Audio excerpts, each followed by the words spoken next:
Dear students, this is Lakshmi. Special Telugu fourth సెమిస్టర్లోని second యూనిట్లోని నిన్న మనం కొంతమంది కోసం తెలుసుకున్నాం కదా. ఈరోజు దేవులపల్లి కృష్ణశాస్త్రి గారి గురించి తెలుసుకోవచ్చు. సో మనకు అనేక మంది కవులు, చాలామంది కవులు ఉన్నారు, రచయితలు ఉన్నారు, అందరూ ఉన్నారు. కానీ భావ కవుల్లోని కొంతమందిని మాత్రమే మనం బాగా గుర్తు చేసుకోగలం, బాగా గుర్తుండిపోతుంది. సో అలాంటి భావ కవితలు రాసిన వాళ్ళలోని దేవులపల్లి కృష్ణశాస్త్రి గారు ఒకరు. సో ఈయన గురించి ఏంటంటే, దేవులపల్లి వారి కవితా పండిత వంశానికి చెందిన వాళ్ళు వీళ్ళు. ఈయన వారు రచించిన కృష్ణపక్షం అంకితం పద్యంలోని కలికి పాటల కోయిల కులము మాది అని చెప్పుకున్నారు. సో కృష్ణశాస్త్రి గారు 1897 నవంబర్ 1వ తేదీన తూర్పుగోదావరి జిల్లాలోని చంద్రపాలెం అనే గ్రామంలో జన్మించారు. దేవులపల్లి సోదర కవులుగా ప్రసిద్ధికెక్కిన తమ్మన్న శాస్త్రి, సుబ్బరాయ శాస్త్రి సోదరులతో తమ్మన్న శాస్త్రికి సీతమ్మకు జన్మించినారు. బాల్యం నుండి చమత్కారభరితమైన చలోక్తులతో ఆనందంగా కాలాన్ని గడిపారు. చిన్నప్పటి నుంచే మన ఎటకారాలు ఆడుతూ ఉంటాం కదా. సో అలాంటి చమత్కారాలతో కూడిన కొన్ని సూక్తులతోని ఆనందంగా కాలాన్ని గడిపారు. అలానే 1923లో రాజమండ్రిలో ఏర్పాటు చేయబడిన కవితాగోష్ఠిలో మొట్టమొదటిగా కవితాగానం చేశారు. నాటి నుంచి హరీంద్రనాథ్ చటోపాధ్యాయుని ప్రభావం చేత ఆంధ్రదేశం అంతటా కూడా సంచరిస్తూ కవిత్వాన్ని అనేది ప్రసారం చేయడం సాగించారు. అంటే ఈయన మొదట ఇప్పుడు మన రాజమండ్రిలో జరిగిన 1923 సంవత్సరంలోని ఒక కవితా గోష్ఠిలోని తన కవిత్వ గానాన్ని ముందుగా అక్కడ వినిపించడం జరిగింది. ఆ తర్వాత ఆయన్ని హరీంద్రనాథ్ చటోపాధ్యాయుని ఆయన ప్రభావితం చేసి ఆంధ్రదేశం అంతటా కూడా ఆయన యొక్క కవితలు అనేవి బాగా ప్రచారంలోకి సాగాయి. యువ కవులను ప్రోత్సహించారు, జాతీయోద్యమంలో పాల్గొన్నారు. కొత్తగా ఎవరైతే కవిత్వంలోకి అడుగుపెడుతూ ఉన్నారో వాళ్ళందరినీ కూడా చక్కగా ఆయన్ని ప్రోత్సాహం చేసి, మీరు ఇంకా వాళ్ళకి కావాల్సిన మెలకువలు, కవిత్వంలోని వాళ్ళు రాయడానికి కావాల్సిన మెలకువలు అన్నీ కూడా వాళ్ళకి నేర్పిస్తూ వాళ్ళని ఎప్పటికప్పుడు ప్రోత్సహిస్తూ ఉండేవారు. అలానే జాతీయోద్యమంలోని కూడా ఆయన పాల్గొన్నారు. సో ఆయనకి అనేక బిరుదులు, సన్మానాలు కూడా జరిగాయి. 1940లోని భావకవి చక్రవర్తి అనే బిరుదాన్ని పొందారు. భావకవితలోనే ప్రసిద్ధి మన కృష్ణశాస్త్రి గారు. సో ఆయన 1940లో భావకవిగా చక్రవర్తి అనే బిరుదుని కూడా పొందారు. ఇంకా 75 ఆంధ్ర విశ్వవిద్యాలయం కళా ప్రపూర్ణ బిరుదునిచ్చింది. తర్వాత 76 ఏప్రిల్ 3వ తేదీన పద్మభూషణ్ బిరుదుతో కూడా సత్కారం చేసింది. అలాగే 1982 మేఘ సందేశం చలనచిత్రంలోని ఆకులో ఆకనే పాటకు ఉత్తమ గేయ రచయితగా ఆంధ్రప్రదేశ్ ప్రభుత్వం బహుమతి కూడా ప్రకటించడం జరిగింది. సో ఈ విధంగా ప్రకటించడం ఆయనకి జరిగింది. ఆ తర్వాత వచ్చేసరికి ఆయన కృష్ణశాస్త్రి గారి గురించి మనం ఇంకా తెలుసుకోవాల్సిన విషయాలు చాలా మనకు ఉన్నాయి. ఆధునిక తెలుగు సాహిత్యంలోని తొలి కవితా ఉద్యమాన్ని భావ కవిత్వ ఉద్యమం. ఈ కవిత్వం అంతవరకు కూడా సాహిత్య లోకంలో స్థిరపడిన సంప్రదాయాల మీద, భావాల మీద సామూహికంగా దాడి చేసింది. సో ఆధునిక తెలుగు సాహిత్యంలో తొలి కవితా ఉద్యమం వచ్చేసరికి మన యొక్క కృష్ణశాస్త్రి గారి భావకవిత ఉద్యమం అనమాట. ఇది వచ్చేసరికి 1851లోని భారతదేశంలో, ముఖ్యంగా ఆంధ్రదేశంలోని సామాజికంగా పెక్కు మార్పులు అనేవి సంభవించాయి. ఈ భావకవిత్వం ఎప్పుడైతే వచ్చిందో మన ఆంధ్రదేశంలోని అనేకమైన కవితల్లోని అనేక మార్పులు అనేవి వచ్చాయి. బ్రిటిష్ వారి ఆర్థిక విధానం వలన జాతి, దేశాన్ని, జాతీయత అనే భావాలు ఇంకా ప్రజల ఆలోచన విధానాల్లోని చోటు చేసుకున్నాయి. ఆ కాలంలో మనిషి శాస్త్రీయ విజ్ఞానంలోని అభివృద్ధి సాధించడం వలన అతని దృక్పథం మారింది. క్రమంగా ఏ అంశాన్ని అయినా సరే హేతువాద దృష్టితో పరిశీలించి సత్యాసత్యాలు నిర్ణయించుకునే వివేచన మనిషిలో కలిగింది.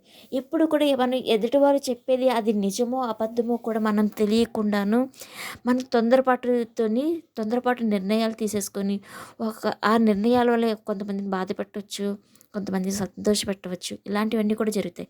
సో, ఇది వచ్చిన తర్వాత ఏమైందంటే ప్రతి అంశాన్ని కూడా క్షుణ్ణంగా మనం పరిశీలిస్తాం.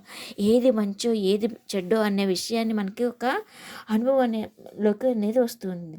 సో, ఆధునిక విద్య ఆంధ్రదేశం అంతటా కూడా ప్రవేశపెట్టడం వలన పరాయి పాలనలో మగ్గుతున్న అంటే ఆధునిక విద్య అనేది మన ఆంధ్రదేశంలోని ప్రవేశపెట్టడం వల్ల పరాయి పాలనలో మనం ఏ విధంగా మగ్గిపోతున్నాము, అంటే మన స్వేచ్ఛని మనం కోల్పోయాము, మన ఉనికిని మనం కోల్పోయాం అనే విషయాలనేవి అందరిలోని కూడా గుర్తు అవగాహనలోకి వచ్చాయి. జాతిలో క్రమంగా జాతీయత భావాలు రూపుదిద్దుకున్నాయి. ఈ జాతీయత భావం అనేది భావకవిత్వాన్ని ప్రభావితం చేసింది. ఈ జాతీయత భావం అనేది వచ్చేసరికి భావకవిత్వాన్ని ఎక్కువగా ప్రభావితం చేసిందండి. సో, 1910 తర్వాత వచ్చిన కవిత్వాన్ని భావకవిత్వంగా సాహితీవేత్తలు వ్యవహరించడం జరిగింది. దేవులపల్లి కృష్ణశాస్త్రి దీన్ని భావగీతం అని కూడా పేర్కొన్నారు. సో, 1910 తర్వాత వచ్చేసరికి కవిత్వానికి భావకవిత్వంగా కూడా అయిన ఒక సాహితీవేత్తలందరూ కూడా వ్యవహరించడం జరిగిందన్నమాట. సో, దేవులపల్లి కృష్ణశాస్త్రి దీన్ని వచ్చేసరికి భావగీతం అని చెప్పడం జరిగింది. భావ కవిత్వానికి వచ్చే లక్షణాల్లోకి వచ్చేసరికి భావ భావకవిత్వంగా గుర్తింపు పొందిన కవితా సముదాయానికి ఇంకా లక్షణాలు విమర్శకులు కూడా గుర్తించారు. అవి ఆత్మశ్రయత్వం, ఇంకా స్వేచ్ఛా ప్రియత్వాన్ని కూడా, గాన యోగ్యత, శృంగార ప్రకృతి, భక్తి, స్మృతి ఇలాంటివన్నిటిని కూడా ఈ భావకవిత్వ లక్షణాల్లోని ఉన్నాయి. సో, భావకవులు ఎవ్వరు కూడా ఈ కవిత్వాన్ని ప్రచారానికి 1919లో సాహిత్య సమితిని స్థాపించారు. సో, మొత్తం భావకవులందరూ కూడాను 1919లోని సాహితీ సమితిని అనేదాన్ని స్థాపించడం జరిగింది. ఆంగ్ల సాహిత్య పరిచయంతోని నూతన సాహిత్య సృష్టి చేయడం ఈ సమితి యొక్క సంకల్పం. సో, శివశంకర శాస్త్రి మొదలైన వాళ్ళందరూ కూడా ఈ సమితిలోని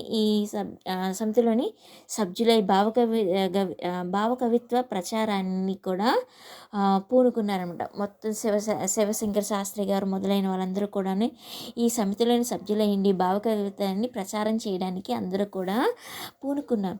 సో, గురజాడ అప్పారావు గారు 1910 నుంచి కవిత్వంలో నవ్యత్వాన్ని సాధించిన కవిత్వానికి నాంది పలికారు. సో, గురజాడ అప్పారావు గారు వచ్చేసరికి ఒక నవ్యత్వాన్ని కవితల్లోనే చూపించారు. దానికి నాంది కలిపింది. అనంతరం రాయపోలు సుబ్బారావు ఇంకా భావకవిత్వానికి ప్రాచుర్యంలోకి తెచ్చారు.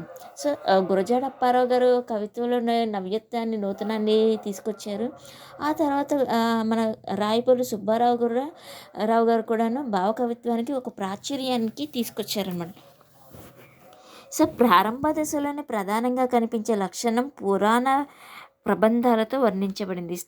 అందరూ మొదలుపెట్టేది అందరూ కూడాను ఏ కవులైనా రచయితలైనా సరే వాళ్ళ కవితలు కానీ వాళ్ళ రచనలు కానీ పురాణాల నుంచి ఏదో ఒక అంశాన్ని తీసుకొని మొదలు పెడుతూ ఉంటారు. అదేవిధంగా ఈ యొక్క భావకవిత్వంలోని కూడా పురాణ ప్రబంధాల నుంచి ఒక అంశాలను అనేవి తీసుకొని వాటిని శృంగారానికి భిన్నమైన శృంగారాన్ని కూడా ప్రవేశపెట్టడం జరిగింది. కొన్ని అంశాలనేవి తీసుకొని వాటిని కొన్ని ప్రవేశపెట్టడం కూడా జరిగింది. భావకవులు వియోగ శృంగారాన్ని అధిక ప్రాధాన్యత ఇచ్చారు. భావకవులందరూ కూడా శృంగారంలో అనేక రకాలైనవి ఉంటాయి. వాటిలోని వియోగం అంటే ఒక విడిపోయిన తర్వాత వచ్చేది, అంటే ఒకరిని దూరం అయిన తర్వాత ఆ దూరాన్ని మనం తలుచుకుంటూ ఆ వియోగంలో మనం ఉంటాం కదా, దూరాన్ని మర్చిపోలేక వాళ్ళకి దగ్గర కాలేక కొన్ని డిస్టర్బెన్స్ మధ్య ఉంటాం కదా. సో, అలాంటి వియోగ శృంగారానికి కూడా అధికమైన ప్రాధాన్యం అనేదాన్ని ఇవ్వడం జరిగింది. ఈ నేపథ్యం రాయపోలు సుబ్బారావు గారు అమలిన శృంగారతత్వ ప్రతిపాదన కూడా చేశారు. బసవరాజు అప్పారావు, అబ్బూరి రామకృష్ణ, వెంకట పార్వతీశ్వర కవులు మొదలైన వాళ్ళందరూ కూడా ఈ మార్గంలోనే రచనలు అనేవి చేశారు. సో, వీళ్ళందరూ కూడాను వియోగ శృంగార మార్గంలోనే దానిలోనే కవితలు అనేవి రచనలు అనేవి చేయడం అందరూ కూడాను ఈ దశలోనే మొదలుపెట్టారనమాట. ఆ తర్వాత వచ్చేసరికి ఏకాదశిలోని వచ్చేసరికి భావకవులందరూ గ్రామీణ వాతావరణాన్ని అధికంగా చిత్రీకరించారు. ఆ తర్వాత కొన్ని అంశాలు పురాణాల నుంచి కొన్ని అంశాలను తీసుకోవడం, తీసుకొని వాటిల నుంచి కొన్ని కవితలనేవి తీసుకురావడం, ఆ తర్వాత దానికి నూతనంగా కొన్ని మార్పులని, చేర్పులని తీసుకురావడానికి కొంతమంది వచ్చేసరికి గ్రామీణ వాతావరణాన్ని కూడా తీసుకోవడం జరిగిందనమాట. గ్రామీణ వాతావరణం అంటే కనుక ఏముంటుంది, అక్కడ అధికంగా మన ప్రకృతి అంతా కూడా ఆ గ్రామీణంలోనే ఉంటుంది. పచ్చని చుట్టూ ఎత్తైన కొండలు, పర్వతాలు ఉంటాయి. నెక్స్ట్ పచ్చదనం మన చుట్టూ కూడా పల్లె వాతావరణం అంతా కూడా ప్రకృతితోనే మిళితమైపోయి ఉంటుంది. సో మానవీకరణ చేయడంలో దీనిలోని ప్రధానమైనది. పింగళి, కాటూరి కవులు, దువ్వూరి రామిరెడ్డి, అడవి పాపరాజు, నందూరి బాపరాజు మొదలైన వాళ్ళందరూ కూడా ఈ దశలోనే కనిపించే భావకవులు. సో వీళ్ళందరూ కూడా పల్లెల మీద వాళ్ళ యొక్క రచనలు చేయడం, వాళ్ళ కవితలు అల్లడం కూడా వీళ్ళందరూ కూడాను ఆ బాటలోనే నడవడం జరిగిందన్నమాట. ఆ తర్వాత పరిణామ దశలో భావకవిత్వంలోని ప్రణయం, ప్రకృతికి ఆత్మశ్రయం, భక్తి, స్వేచ్ఛ, ప్రియత్వం, స్మృతి అనే లక్షణాలు సర్వత్రా వ్యాప్తి చెందాయి.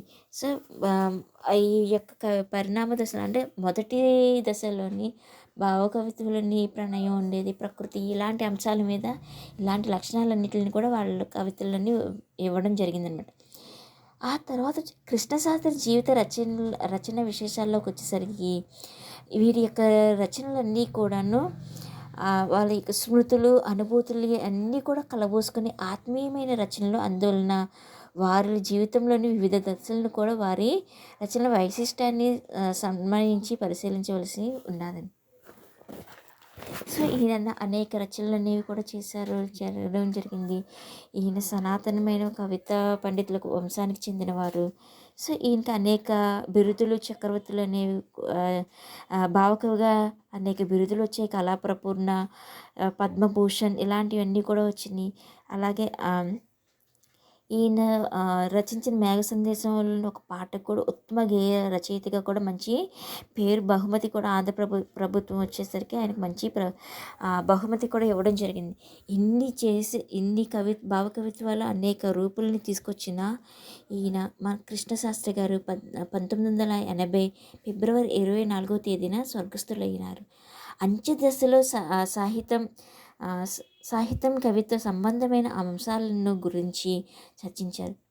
సో ఆయన చివరి దశల్లోనే అంకిత సాహిత్యం గురించి అనేక అంశాల గురించి చర్చించడం జరిగింది.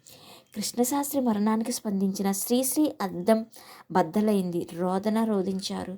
సో కృష్ణశాస్త్రి గారి మరణం తర్వాత ఆయన శ్రీశ్రీ వచ్చేసరికి ఆయన యొక్క రోదన అనేక విధాలుగా ఉంది. వసంతం వాడిపోయింది, శైలి మళ్ళీ కూడా మరణించింది. వసంతాలు అనేవి, ప్రకృతి అనేది అంతా కూడా వాడిపోయింది, శైలి కూడా మరణించింది అని అభివర్ణించారు. శైలిలాగా విషాదంలో ఆనందాన్ని చవి చూశారు కాబట్టి కృష్ణశాస్త్రి ఆంధ్ర శైలిగా శ్రీశ్రీ గుర్తించారు.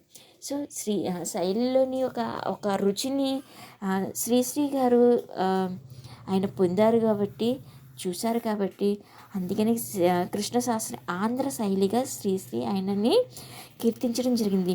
సో ఈయన యొక్క రచనలు వచ్చేసరికి భావకవిగా కృష్ణశాస్త్రి గారు భావకవిత సౌదానానికి రాయప్రోలు సుబ్బారావు గారు, గురజాడ అప్పారావు గారు మూల స్తంభాలు. సో ఈయన యొక్క ఒక సౌదాన్ని ఒక పురాన్ని నిర్మించడానికి ఈ రాయపూడి సుబ్బారావు గారు, ఇంకా గురజాడ అప్పారావు గారు ఈయన మూల స్తంభాలు అనమాట. కృష్ణశాస్త్రి రచనలకి మూల స్తంభాలు ఈ గురజాడ అప్పారావు గారు వీళ్ళని. అయితే దేవులపల్లి కృష్ణశాస్త్రి విశాల సౌధం వంటి వారు. సో బాల్యం నుండి రచనలో వ్యాసంగాన్ని ఇంకా ప్రారంభించారు. 1920లో బళ్ళారిలో రైల్లో ప్రయాణం చేస్తూ మార్గ మధ్యంలోని నల్లమల్ల కొండల సౌందర్యాన్ని కూడా ముగ్ధులై ఆకులో ఆకినాయి అనే గేయాన్ని కూడా రచించడం జరిగింది. సో ఈయన రైలు ప్రయాణం చేస్తున్నప్పుడు ఆయన నల్లమల్ల అడవులని సౌందర్యాన్ని కొండల సౌందర్యానికి ముగ్ధులైన ఆకులో ఆకినైన గేయాన్ని కూడా రచించడం జరిగింది. ఈ గేయమే భావకవిత్వానికి ప్రతినిధి, భావకవిత్వానికి విజయ పతాకం జరిగింది. సో ఈ గేయమే, ఈ పాటే ఒక భావకవిత్వానికి పునాది అయ్యింది. ఒక ప్రతినిధిగా విజయ పతాకాన్ని ఎగరవేసిందనమాట. ఈయన గేయ రచనలన్నీ కూడా కన్నీరు, ఇంకా కృష్ణపక్షం, ప్రవాసం, ఊర్వశి, మహతి, వేమన పద్యాలు, ఋగ్విధి, పల్లకి, మేఘమాల, కృష్ణ రజని, పిల్లల పాటలు వీరి గేయ రచనలు. ఇంకా రఘుపతి వెంకటరత్నం నాయుడు చలం చేసే మత ధార్మికోపన్యాసాలు, ఇంకా బ్రహ్మ ప్రార్థనలు ఆధారంగా బ్రహ్మ సమాజ ఉత్సవాల కోసం రచించబడింది కన్నీరు గేయాలన్నమాట. సో బ్రహ్మ సమాజ స్థాపనలోని ఈయన కొన్ని గేయాలు రచించడం జరిగింది. ఉత్సవాల కోసం కొన్ని గేయాలు అనేవి రచించడం జరిగింది. అవే కన్నీరు గేయాలన్నమాట. కృష్ణశాస్త్రి భార్య శుభలక్ష్మి మరణించిన పిమ్మట వేదన నుండి వెలువడిన గేయాలు కృష్ణపక్షం గేయాలు. కృష్ణశాస్త్రి గారు అతని యొక్క భార్య మరణించిన తర్వాత ఆయనలో వేదన నుండి వెలువడిన గేయాలే కృష్ణపక్ష గేయాలన్నమాట. కృష్ణపక్ష గేయాలు వాటి యొక్క ప్రవాసం కృష్ణశాస్త్రి మిత్రుడు రామమూర్తి కూడా మరణానికి స్మృతి రూపంగా రచించబడింది. సో భార్య మరణించిన తర్వాత అతని యొక్క స్నేహితుడి యొక్క మరణం తర్వాత ఈ అన్ని గేయాలనేవి రూపుదిద్దుకోవడం జరిగిందనమాట. సో 1910 తర్వాత వచ్చిన కవిత్వానికి భావకవిత్వంగా సాహితీవేత్తలు రూపుదిద్దడం జరిగింది. తర్వాత ఊర్వశి కృష్ణశాస్త్రి ఊహాసుందరి. సో ఊర్వశి అనేది కృష్ణశాస్త్రి గారి యొక్క ఊహాసుందరి అనమాట. ఊర్వశికి చెందిన గేయాలు బ్రహ్మ సమాజ ప్రభావంతో రచించబడిన భక్తి గీతాలు మహతిగా ప్రచురింపబడ్డాయి. సో ఊర్వశి అనే ఊహా గేయాలన్నిటిని కూడాను భక్తి గీతాలు మహతిగా ప్రచురించబడ్డాయి. ఆటవిలది ఛందస్సులో కృష్ణశాస్త్రి 76 వేమన పద్యాలు రచించారు. ఆటవిలది అనే ఛందస్సును ఉపయోగించి 76 వేమన పద్యాలు కూడా రాయడం జరిగింది. వీటితో పాటు సామాజిక చిత్రణ, భూస్వామ్య వ్యవస్థ, ప్రజాదరణ కోసం పడిన అగచాట్లు మొదలైన అంశాలన్నీ కూడా వ్యంగ్య హాస్య ధోరణులని వర్ణించడం జరిగింది. ఇంకా ఋగ్వేది రఘుపతి వెంకటరత్నం నాయుడు రచించిన ఆంగ్ల సూక్తులను అనువాదం కూడా పల్లకి గేయాల సర్వకాలిక దృష్టితో శ్రేయోదాయకంగా ఆధ్యాత్మిక చింతనతో కృష్ణశాస్త్రి రచించడం జరిగింది. తమిళంలోని కూడా తిరుప్పవేకి అనువాదం కూడా తిరుప్పావు అనే అనువాదం చేశారు. ఇంకా మేఘమాల కృష్ణశాస్త్రి రచించిన చలనచిత్ర గీతాల సంపుటి. తమ స్వరపేటికను శాస్త్ర చికిత్స జరిగిన అనంతరం కూడా కృష్ణశాస్త్రి రచించిన గేయాలు కృష్ణ రజని పేరుతోని ముద్రించడం జరిగింది. సో ఆయన స్వరపేటికి కూడా ఒక చికిత్స అనేది జరిగింది. ఆ తర్వాత కూడా కృష్ణశాస్త్రి అనేక గేయాలను కూడా కృష్ణ రజని పేరుతోని ముద్రించబడ్డాయి. ఇంకా ఈయన శ్రావ్య నాటకాలు, ఇంకా యక్షగానాలు, వచన రచనలు, ఇంకా సినిమా రచనలు, ఇంకా ఇలాంటివన్నీ కూడాను రేడియో ప్రసారాలు ఇలాంటివన్నీ కూడా ఆయన యొక్క రచనలో వచ్చాయి. ఇంకా సినిమా రచనలోకి వచ్చేసరికి మల్లేశ్వరి చలనచిత్ర గీత రచనలోని కృష్ణశాస్త్రి సినిమా రచన జీవితం ప్రారంభమైంది. మల్లేశ్వరి అనే సినిమాతోని ఆయన కృష్ణశాస్త్రి సినిమా అనేది జీవితం అనేది ప్రారంభం జరిగిందనమాట. కృష్ణశాస్త్రి కవిత్వ శిల్పం. దేవులపల్లి కృష్ణశాస్త్రి కవిత్వ నిర్మాణం విలక్షణమైనది. వీరి కవిత్వం అంతా కూడా పద్యగేయ మిశ్రమం, సంగీత సాహిత్యాల సంయోగం వల్ల ఏర్పడింది. ఈయన యొక్క రచనలు ఏమైతే ఉన్నాయి పద్యగేయ మిశ్రమాలని కలిపి ఇంకా సంగీత సాహిత్యాల సంయోగంతో వల్ల ఏర్పడింది ఈయన యొక్క రచనలన్నీ కూడా. ఆంగ్ల కల్పవిక కవిత్వంలో ఇమేజరీ ప్రధాన స్థానం వహించింది. ఇమేజ్ అనగా కల్పనా చిత్రం. చిత్రకారుడు రంగుల ద్వారా తన భావనకు ఆకృతి కల్పిస్తే కవి తన యొక్క పదబంధాల ద్వారా భావనలు అనేవి మూర్తి కల్పన చేస్తాడు. అదే పద చిత్రంగా అది హృదయ సంబంధమైంది. సో ఇటువంటి పద చిత్రాలన్నీ కూడా కృష్ణశాస్త్రి కవిత్వంలోని రస సమంచితమయ్యాయి అన్నమాట. సో ఆకులో ఆకునై పువ్వులో పువ్వునై కొమ్మలో కొమ్మనై నులలేతరమ్మనే. దీంట్లో ఈ పాటలో వచ్చేసరికి ప్రకృతి తదాత్మ భావం గోచరిస్తూ ఉంటుంది. ఇది కృష్ణశాస్త్రి కవిత్వంలోని తాత్వికతను ఇంకా సమాసాలను ప్రయోగించి తెలుగు పదబంధాలను కూడా కూర్చునే కవి ముద్రణ వాటి మీద ఉంటుందన్నమాట. ఇంకా బానిసత్వ బాధ నుంచి కవి ఏ విధంగా తను అంటే బ్రిటిష్ వారి దురహంకారాన్ని వ్యక్తీకరించడానికి ఒక దీర్ఘ సమాసాలు అన్ని కౌటిల్య కల్పిత కఠిన దాస్య శృంఖశీలములు తమంతనే చెదిరిపోవా అని చెప్పేసి బ్రిటిష్ వారి దురహంకారాన్ని వ్యక్తీకరించడానికి దీన్ని ఉపయోగించాను. అదే కాకుండా ఆయా విషయాలకు అనుగుణమైన పదబంధాల ప్రయోగం వీరి కవిత్వంలోని విశేషం. సో ఇక్కడ ఒక కఠినంగా ప్రకృతిని దాన్ని విశ్లేషిస్తూ ఇంకా తర్వాత కొన్ని బ్రిటిష్ వాళ్ళ పాలనని దాంట్లో కఠినంగా అలానే ఆయన రచనలని మాధుర్యం, కఠినత్వం, ఇంకా సుకుమార్యం, సున్నితమైన పదబంధాలను కూడా సందర్భోచితంగా ప్రయోగించడం కూడా ఇదన్నీ కూడాను కాంతి నెరుగని కన్నెగాడ, సిగ్గు వీడని మొగ్గగాడ, మొన్ననే ముగ్ధ పల్లిని అని చెప్పేసి దీంట్లో ఒక సున్నితమైన భావాలని స్త్రీ సౌందర్యం తొడను పోల్చి కవి పెక్కు సందర్భాల్లో వర్ణించారనమాట. దీంట్లో ఒక స్త్రీని యొక్క తొడ భాగాన్ని సున్నితత్వాన్ని కూడా సుకుమారమైన పుష్పాలను స్త్రీలతోనూ ఇంకా పుష్ప సౌందర్యాన్ని కూడా స్త్రీలను పోల్చి అనేక సందర్భాలలోనే సున్నితత్వాన్ని వర్ణించడం అనేది జరిగింది. కవి హృదయ సౌకుమార్యాన్ని, సున్నితమైన వ్యక్తిత్వాన్ని ఈ వర్ణనలు తెలియజేస్తూ ఉంటాయి. అంటే ఆయన యొక్క సౌకర్యం ఏమైతే ఉన్నదో, సున్నితత్వం ఏమైతే ఉన్నదో ఈ వర్ణనలోనే మనకి తెలియజేస్తూ ఉన్నదన్నమాట. స్వేచ్ఛాప్రియత్వం కృష్ణశాస్త్రి కవిత్వంలోని మరొక ప్రధాన లక్షణం. స్వేచ్ఛ అనే ప్రియత్వం అనేది ఒక కృష్ణశాస్త్రిలోని ఒక ప్రధాన లక్షణంగా ఉన్నదనమాట. దిగిరామ దివినింటి భువికి పోదురుగాక నాకేంటి సిగ్గు అని చేసి స్వేచ్ఛాగానం కూడా ఉన్నది. తన యొక్క హృదయ వేదన వినిపించిన కవి కృష్ణశాస్త్రి గారు అనమాట. సో అలానే తన స్వేచ్ఛ ప్రియత్వాన్ని కూడా చాటు చేసుకున్నారన్నమాట.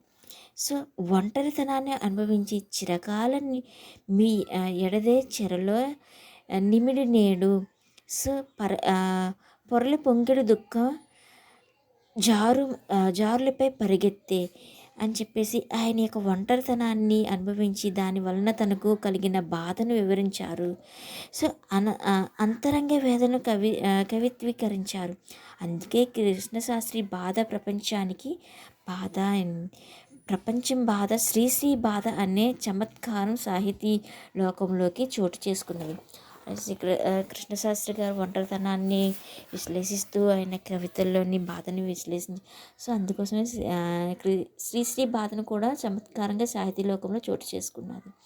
ఇంకా సామాజిక దృష్టి కృష్ణశాస్త్రి కవిత్వంలో ఆత్మ నివేదనమే కాక సామాజిక చైతన్యాన్ని కూడా కనబరుస్తుంది.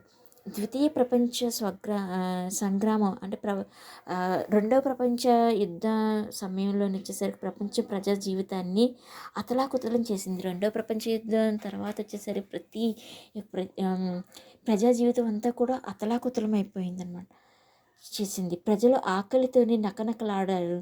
ఆ సందర్భంలో వీరు ఆకలి అనే గీతాన్ని రచించడం జరిగింది. సో రైతును భూస్వామి పీల్చి పిప్పి చేస్తున్నాడనే అంశాన్ని దీనిలోని వివరించడం అనేది జరిగిందనమాట. వేల శతాబ్దాలు